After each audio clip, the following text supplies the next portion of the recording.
დღეს საუბრობთ 1000 წლეულის ინოვაციის კონკურსზე. ერთ-ერთ ყველაზე მასშტაბურ STEM ინიციატივაზე საქართველოში, რომელიც უკვე წლები აერთიანებს ახალგაზრდა ინოვატორებს და მათ იდეებს რეალურ შესაძლებლობად აქცევს. ელენე კაჩიბაია 2024 წლის კონკურსის გამარჯვებული ახალგაზრდა ინოვატორი, რომლის პროექტმაც საერთაშორისო აღიარება მოიპოვა და მას საშუალება მისცა მონაწილეობა მიეღო NASA-ს საზაფხულო პროგრამაში და მაგდა მაღრაძე 1000 წლეულის ფონდის აღმასრულებელი დირექტორი შემოგვიერთებიან ახლა სტუდიაში. დილამშვიდობის მოგესალმებით. მოგზანდით, გელოდებით. ძალიან საინტერესო თემაზე უნდა ვისაუბროთ. ეს არის ნამდვილად ძალიან კარგი შესაძლებლობა ახალგაზრდებისთვის და ელენე თავად გაგვიზიარებს უკვე მის პირად გამოცდილებას. დილამშვიდობის ურთიერთობის. დილამშვიდობის, მადლობა რომ მოხვედით ჩვენთან. მოდით დავიწყოთ მაგდასგან, რა სიახლეებია წლევანდელ 2026 წლის კონკურსში. მოგესალმებით კიდევ ერთხელ. კონკურსი 2014 წლიდან ხორციელდება.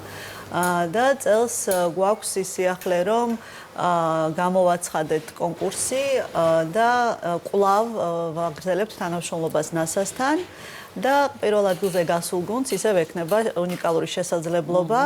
უკვე NASA-ს განახლებული თითქოს რომ NASA-ში დამატებითი დაფინანსება არის შესული იმისთვის, რომ უკვე მისიები აღდგეს და იყო ერთი მისია მარსის უკაცრავად მთვარის გარშემო და ეხლა საუბარია რომ უკვე მარსაც მალე დავიპყრობთ და ეს არის სწორედ სიახლე, ანუ პროგრამა, რომელსაც ახალგაზრდებს თავაზობენ, არის უკვე გამრავალფეროვნებული, ისედაც არაჩვეულებრივი პროგრამა იყო, თუმცა წელს კიდევ უფრო საინტერესო ვიზიტი ელით შარშანდენ გამარჯვებულებს, ვინც წელს ზაფხულში წავა და უკვე მომავალ წელს საქართველოს გუნდი კვლავ მიიღებს მონაწილეობას NASA-ს კოსმოსური ცენტრის საზაფხულო უნივერსიტეტში.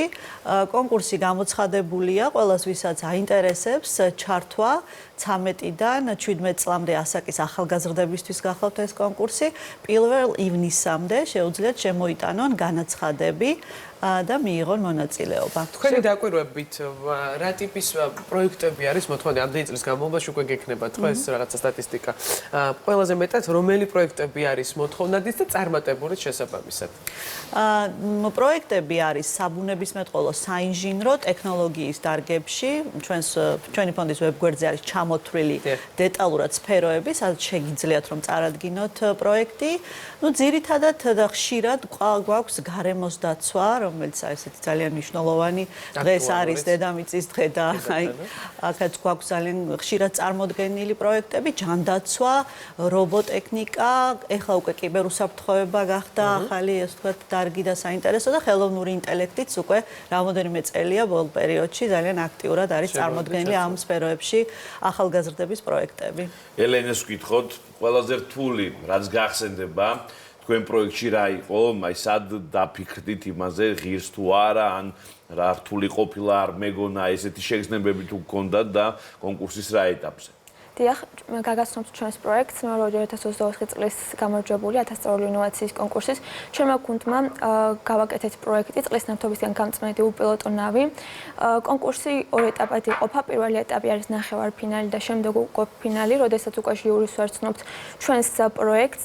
რა თქმა უნდა, ნახევარფინალისთვის ძალიან ასეთი დაძაბულები ვიყავით, იმიტომ რომ ჩვენთვისაც სიახლე იყო ასეთ პროექტზე და ასეთ ინოვაციებზე მუშაობა.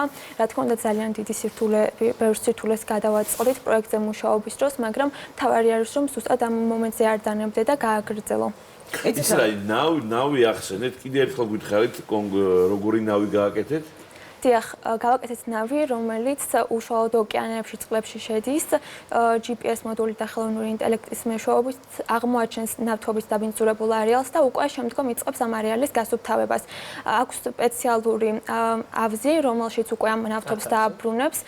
ხმელეთზე ან გემზე შეიძლება იყოს მიმაგრებული მიმღები პუნქტი, სადაც უკვე, როდესაც შეამჩნევს, რომ ავზი უკვე სავსე არის, დაბრუნდება მიმღებ პუნქტში, დაცლის ნავთობს და უკვე ხელმეორედ, როდესაც უკვე დაიმუხტება შეუძლია გააგრძელოს და ეს უკვე გამოყენებადია, იყენებთ პრაქტიკაში რეალურად. უკვე ფინალზე 1000 წლეული ინოვაციის კონკურსის მხარდაჭერით, გრანტით შევაქმნით უკვე სრულყოფილი პროექტი და ფინალზე წარვადგინეთ სრულყოფილი მუშა პროექტი, ვიდეოც ქონა დატესტილი. აუცილებელი სახეებით უსმენთ. ელენე, თქვენთანაც მექნება კითხვა და მაგდა პრინციპში თქვენთანაც, ანუ რეალურად ერთია იდეა, რაღაც რომ ეს ტექნოლოგიურ სიახლეებს ეფუძნება და მეორეა ამის აღსრულება, ხო? რაც ოდნას უნდა ფლობდნენ ახალგაზრდები, რომ შეძლონ აი კონკურსში სწორად წარდგენა თუ პირიქით იქ არიან დამხმარე ადამიანები, ვინც თქვა ასწავლიან როგორ უნდა აღასრულონ ეს ყველაფერი. კონკურსის მთავარი მიზანი გახლავთ ახალგაზრდები დავაინტერესოთ ახალი ტექნოლოგიებით, ინოვაციებით და STEM დარგებით, საინჟინრო საბუნებისმეტყველო დარგებით, რადგან სწორედ ამ დარგებში ჩვენს ქვეყანაში და ზოგადად მსოფლიოში არის დეფიციტი პროფესიონალების და გვინდა რომ რაც შეიძლება მეტი ახალგაზრდა ჩაერთოს ამ დარგებში. ნუ ინტერესის გაღვივება სკოლიდან ხდება, ამიტომ არის ეს კონკურსი შექმნილი 13-დან 17 წლის ასაკის ახალგაზრდებისთვის და პირველ რიგში ინოვაციური იდეა უნდა გქონდეს ახალგაზრდებს, შექმნან გუნდი 2-დან 4 მოსწავლისგან შემდგარი გუნდი იქნება და მათ ყავთ მენტორი ყავთ, ინსტრუქტორი ყავთ, რომელიც ასევე ეს არის როგორც წესი არ მასწავლებელი საბუნებისმეტყველო დარგების კომპიუტერული მეცნიერების ან შეიძლება მოიწვიონ კონსულტანტი, სტარტაპერი, რომელიმე ვთქვათ საქართველოში მოღვაწე ან სხვა დარგის სპეციალისტი, რა დარგშიც აქვთ პროექტი და რა თქმა უნდა აი ეს გუნდი ქმნის პროექტს, თუმცა რა თქვენ რაც იკითხეთ, ну რა თქმა უნდა მათემატიკის კარგი ცოდნაა საჭირო, ფიზიკის კარგი ცოდნაა საჭირო და ну ეს ახალგაზრდები, ვინც წარმოდგენილი არიან კონკურსში, მერე უკვე რო უყურებთ მათ წარმატებას, სწორედ ის ბირთვია ადამიანური კაპიტალის, რომელიც მერე უკვე სტარტაპერი ხდება, ახლა კონკურსი მოგეხსენებათ 2014 წლიდან არის და ძალიან წარმატებული მონაწილეები ყავს ახალგაზრდები ამ კონკურსის. გარდა იმ ცოდნისა, რაც მაგდა მახსენა, რაც გჭირდებათ იმისთვის, რომ ასეთი წარმატებული პროექტი შექმნათ, როგორც თქვენ შექმნით, არის კიდე გუნდურობის ნაწილი. 13-17 წელი არ არის მარტივი ასაკი და რეალურად ეს არის მართლა განსაკუთრებული და კარგი უნარი კიდევ შეგეძლოს გუნდურად მუშაობა. აი თქვენ შემთხვევაში 4 იყავით, ხო? 5 იყავით. როგორ ხდებოდა აი ამ გუნდში გადანაწილება პასუხისგებლობის საქმეების, აი ამას ვინ არეგულირებდა, ყავდათ თუ არა გუნდის ხელმძღვანელი? დიახ, ჩვენი გუნდი გაგვაერთიანეს ჩვენი უნარების მიხედვით. ჩვენი მენტორები იყვნენ ბატონი უტა კელასონია და ქალბატონი მარეხ მაზანაშვილი, რომელიც მხარდაჭერა აუცილებელი არის ჩვენი პროექტის განვითარებისთვის. ჩვენ სხვადასხვა ქონდა გადანაწილებული სხვადასხვა უნარები, რაშიც ვიყავით ძლიერები, შედარებით სუსტები და ვაბალანსებდით ერთმანეთს და ვეხმარებოდით, რომ ერთიანად სრულყოფილი პროექტი შეგვექმნა. ელენე, თავარი ახლა ამ ყველაფერს რაც იყო, რაც კონკურსის კიდევ დამატებითი სიკეთე არის, რომ გამარჯვებულები მიეგზავრებიან NASA-ში, ხო? მოდი აი შეგვახედე, შეგვაჭყიდე NASA-ს სიღრმეებში, სადაც ჩვენ ვერ მოხვდებით, ან მოხვდებით, არ ვიცი, მოხვდებით თუ არა, მოდი შეგაგვიზიარე ის გამოცდილება,รื่องNASA-სგან მიიღე და აი როგორი იყო ის პერიოდი, რომელიც იქ გაატარე. რა მოგცა? ამ ყველაფერს. რა თქმა უნდა, NASA-ს ვიზიტი თითოეული ჩვენგანისთვის იყო ბავშვობის ოცნება და როდესაც გავიმარჯვეთ, არ ვიცი, უსაზღვრო ემოციებით ვიყავით. და როდესაც უკვე დადგა ზაფხულში, აგვისტოს დასაწყისში ვესტუმრეთ NASA-ს კოსმოსურ ცენტრს და აი არ ვიცი, მართლა ძალიან ისეთი ემოციებით დავიმუხტეთ. შევხვდით ასტრონავტს, დავათვალიერეთ თვითონ ისტორიული ნაგებობები და ასევე ჩაგვიტარდა სხვადასხვა შეჯიბრებები. იყო იქ ამერიკის სხვადასხვა შტატებიდან ბავშვები და სხვადასხვა ჩელენჯები ტარდებოდა. ასევე გავიარეთ ის მომზადება, რასაც უშუალოდ ასტრონავტები გადიან მომზადებას. ფრენაში თუ იყო შეჯიბრი. რაკეტის ინტერესებს ვერა შანსები. რაკეტა შევქმნით, რა თქმა უნდა, პატარა და ამაზეც რა თქმა უნდა, NASA-შიც გავიმარჯვეთ, პირველი ადგილი დავიკავეთ. არის ეს ადგილი, სადაც მოგიდება რა დაბრუნდე? რა თქმა უნდა, NASA-შიც გავიმარჯვეთ, აი ეს ფაზა. თავდაჯერების ხარისხი. ელენე, მაგდა ბოდიში. შეფასების კრიტერიუმებზე უნდა გკითხოთ, როგორ ფასდება, თქვათ, კონკრეტული პროექტი. როგორც აღინიშნა, უკვე 3 ეტაპისგან შედგება ეს კონკურსი. პირველ ეტაპზე, პირველ იმისამდე ახალგაზრდების გუნდი წარმოადგენენ ანკეტას, სადაც წერენ რა იდეა აქვთ. დამოუკიდებელი ჟიური შეაფასებს ანკეტებს და ნახევარფინალისტებს გამოავლენს. ნახევარფინალისტებთან უკვე შეხვედრა კეთდება, ფიჩინგი, ანუ პრეზენტაცია მათი პროექტების, ჟიურის წინაშე და ჟიური მერე უკვე შეარჩევს ფინალისტებს. არიან ჟიურის ფინალისტები, ჟიურის წევრები არიან მეცნიერები, სტარტაპერები, სხვა ინოვატორები, სხვა დარგის სპეციალისტები და ძალიან კარგი ჟიური ყავს, რომელიც გარდა იმისა, რომ შეაფასებს, რეკომენდაციებს აძლევს ახალგაზრდებს, როგორ განავითარონ პროექტი. ნახევარფინალისტები იღებენ მცირე გრანტს 1000 წრეულის ფონდისგან, იმისთვის რომ თავიანთი პროტოტიპი შექმნან და ფინალზე ხდება პროტოტიპის წარდგენა, იქ იყო მოტანილი სწორედ ეს არაჩვეულებრივი ნავი და სხვა მრავალი არაჩვეულებრივი პროექტი ახალგაზრდების მიერ შექმნილი.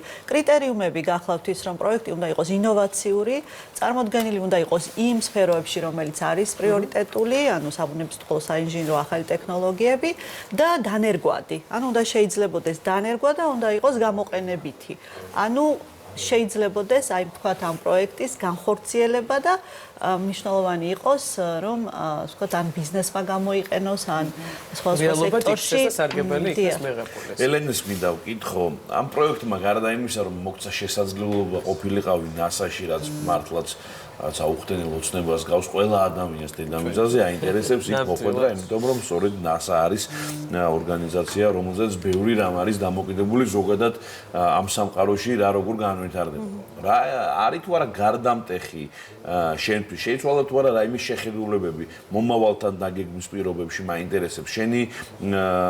შენთვის რა არის ყველაზე მნიშვნელოვანი ამ კონკურსიდან გამომდინარე?